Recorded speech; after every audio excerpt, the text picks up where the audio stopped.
Please, I didn't kidnap her. I was just trying to help. Malik cried, tears streaming down his face as he struggled against the cold grip of handcuffs. Rough hands shoved him into the back of a police car, and Malik sobbed helplessly.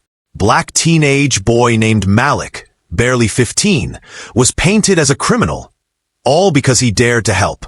Before we continue, kindly subscribe to my channel, like this video, and turn on the notification bell so you don't miss any updates. Thank you for your support. Let's continue. Malik was walking home from his music lesson. He slung his violin case over his shoulder, whistling a happy tune as he walked down the lonely street. The sun was sinking, casting long golden rays across the quiet neighborhood. Man, that lesson was tough, he muttered, smiling to himself. Suddenly, he spotted movement ahead. Something small, pink, and wobbly. What the heck? Malik squinted. A tiny toddler was crawling dangerously close to the edge of the road. Oh snap! Malik gasped and rushed forward. He scooped the baby up into his arms, heart pounding. She looked up at him with big, curious eyes and giggled. Hey there, little one. Where's your mommy, huh? Malik said, bouncing her gently. He glanced around. The street was empty. No one in sight. Okay, let's find your home, Malik said nervously. He started walking, peering into yards, hoping someone would rush out screaming, "That's my baby!" But no one came. You too young to even talk, ain't you? Malik asked, smiling sadly as the toddler babbled nonsense.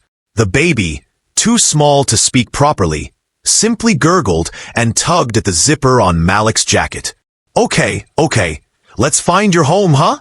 Malik said, heart pounding. He started walking slowly along the sidewalk, peeking into yards, hoping someone would come out shouting for their lost child.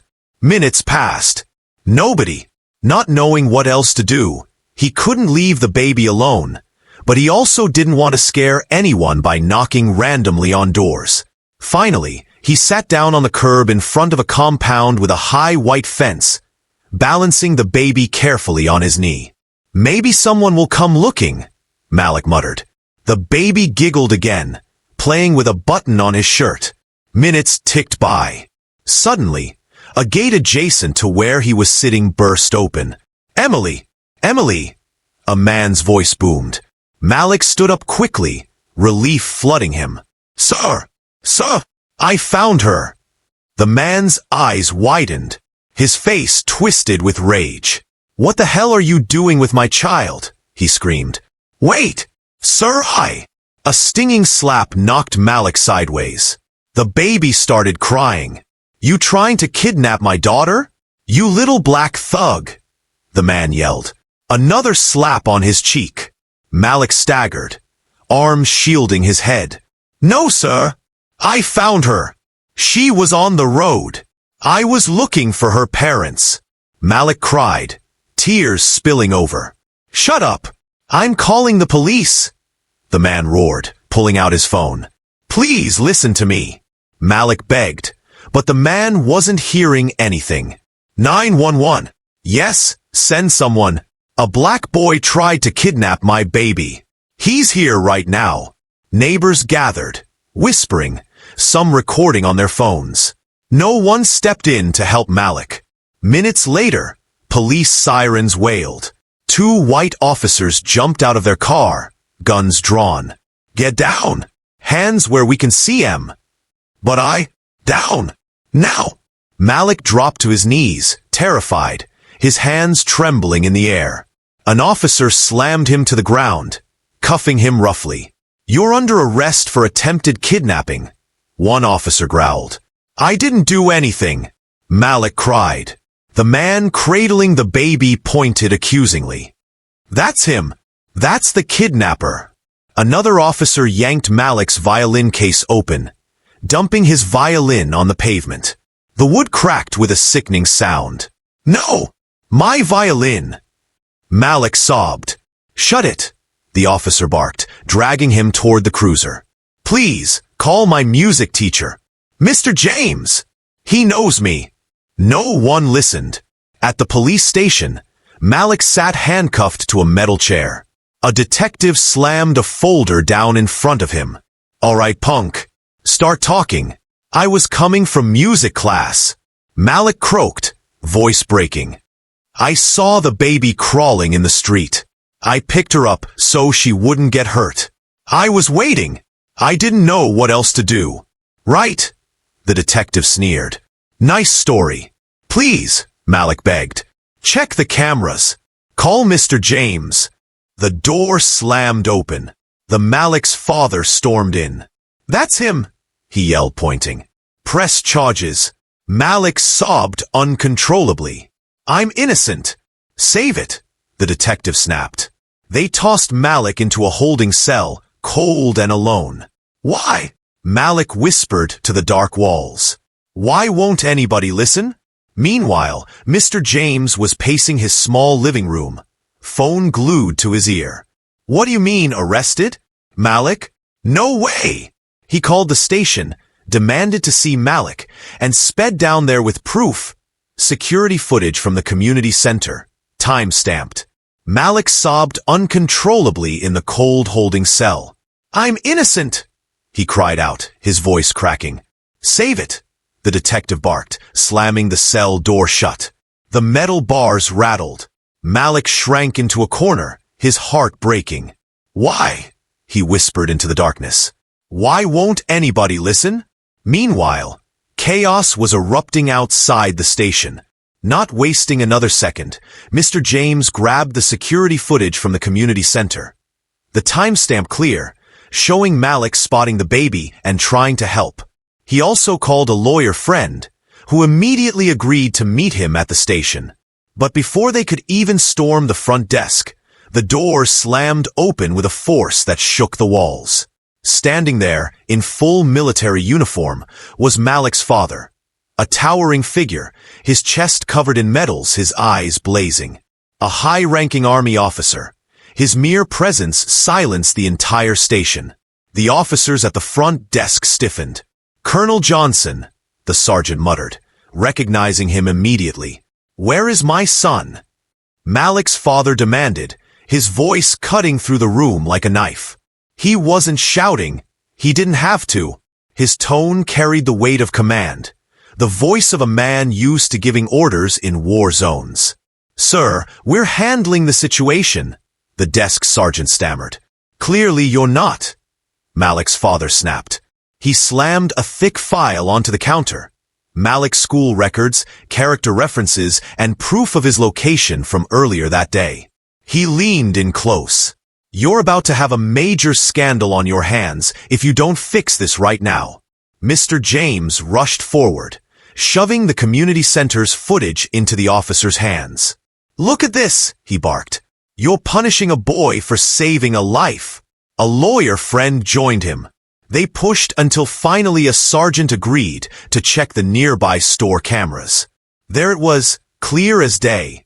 Malik spotting the baby, looking around, trying to help. The sergeant's face darkened with shame. The pressure was unbearable. Finally, a younger officer nervously rushed to check the nearby store's security cameras. 10 minutes later, he returned, pale and sweating. There it was, clear as day. Malik, spotting the baby crawling near the road, frantically looking for help, trying to keep the child safe. The sergeant's face turned grim.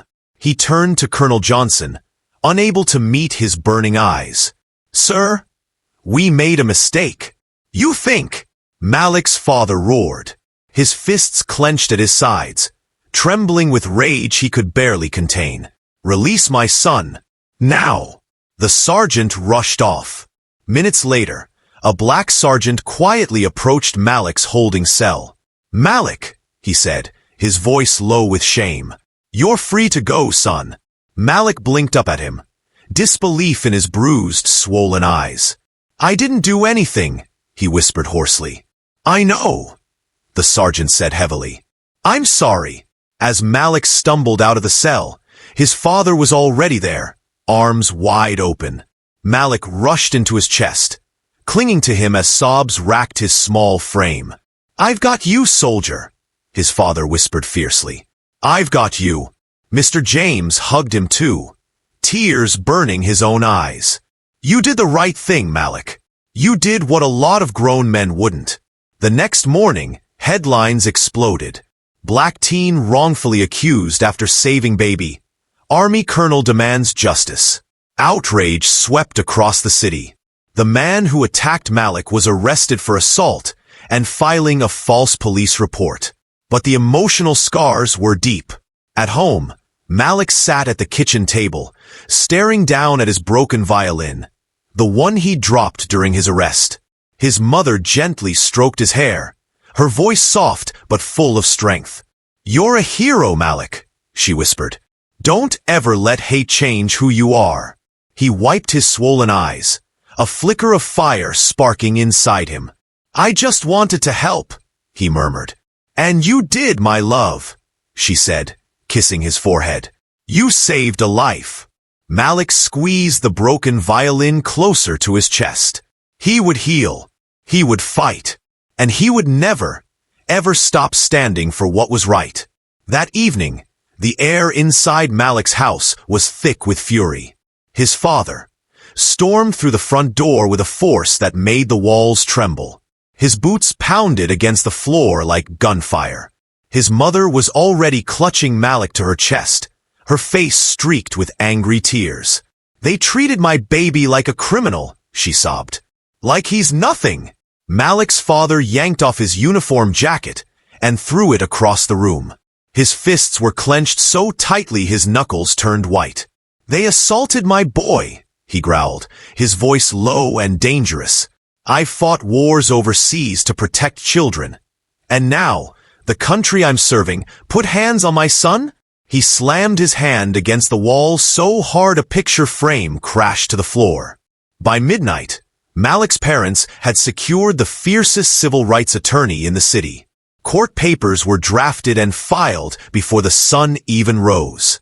Assault, false accusations, racial profiling, emotional distress. Malik's parents sued for everything. When the day of the hearing came, Malik's father walked into the courtroom wearing his full military uniform. Medals gleamed on his chest. His presence alone commanded the room. Even the judge straightened in her seat. His mother held Malik's hand so tightly he could feel her heartbeat pounding through her skin. Reporters swarmed. Cameras flashed. Headlines would soon scream the story across the country. The man who had slapped Malik looked small now, shrinking behind his lawyer. Their attorney's voice boomed across the courtroom. A 15-year-old child, a hero who saved a life, was branded a criminal because of the color of his skin. This is not just a lawsuit. This is a demand for justice. Malik watched his parents take the stand. His mother's voice cracked as she spoke of Malik's gentle heart. His father's voice, usually so calm, shook with restrained fury as he described the horror of seeing his son's bruised face. "My son is not a suspect," Malik's father said, locking eyes with the defendant. "He's a hero. You owe him more than money. You owe him respect." The jury barely needed an hour. The verdict slammed down like a hammer. Malik's family was awarded $500,000 in damages. When the judge read the amount aloud, Malik's father stood up, walked over, and wrapped an arm around his son's shoulders, pulling him into a tight embrace. "You hear that, son?" he whispered fiercely. "That's justice. That's your honor restored." Malik blinked fast, a tear slipping down his cheek. But this time, it wasn't from fear or sadness. It was hope. Thanks for watching. Kindly like this video, subscribe to my channel, and don't forget to drop your comment. I'd love to hear from you.